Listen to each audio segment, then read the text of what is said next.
తెలుగు మీడియంలో MSc geology complete చేసిన వాళ్ళు యూపీఎస్సి క్వాలిఫై అవ్వచ్చా? ఏ విధంగా ప్రిపేర్ అవ్వాలి? వెంకట్ అవ్వచ్చు.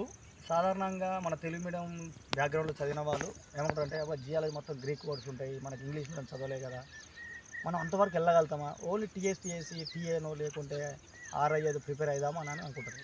కానీ వాస్తవంగా యూపీఎస్సీ అనేది స్టాండర్డ్ టైం టేబుల్ ఉంటుంది, స్టాండర్డ్ సిలబస్ ఉంటుంది. ఆల్రెడీ మన డిగ్రీ నుంచి చదువుకున్న సిలబసే. కొంచెం చదువుతూ ప్రాక్టీస్ చేస్తే ఖచ్చితంగా యూపీఎస్సీ క్రాక్ చేయొచ్చు, ఒకేసారి క్రాక్ చేయొచ్చు. ఆ విషయం తెలియక తెలుగు మీడియం వాళ్ళు ఓన్లీ ఇంగ్లీష్ మీడియం చదవాలేమో, లేకుంటే నార్త్ కంట్రీస్లో వెళ్ళి కోచింగ్ సెంటర్లో జాయిన్ కావాలేమో అనుకుంటారు. కానీ అది శుద్ధ దండగా. మీరు చదువుకున్న స్టాండర్డ్ బుక్స్ తీసుకొని ఎన్సీఆర్టీ బుక్స్ ప్రిపేర్ అయితే ప్రిలిమ్స్ కొట్టవచ్చు. తర్వాత సబ్జెక్టు తీసుకొని కేఎం బంగారు పుస్తకాన్ని క్షుణ్ణంగా చదివినట్లయితే ప్రిలిమ్స్ వరకు క్లియర్ చేయొచ్చు. ప్రిలిమ్స్ క్లియర్ అయిన తర్వాత నాకు ఫోన్ చేయండి, మీకు తెలుసు కదా ఎలా ప్రిపేర్ అవ్వాలి, ఎలా చదివితే ఎలా రాస్తే నేను చెప్తాను.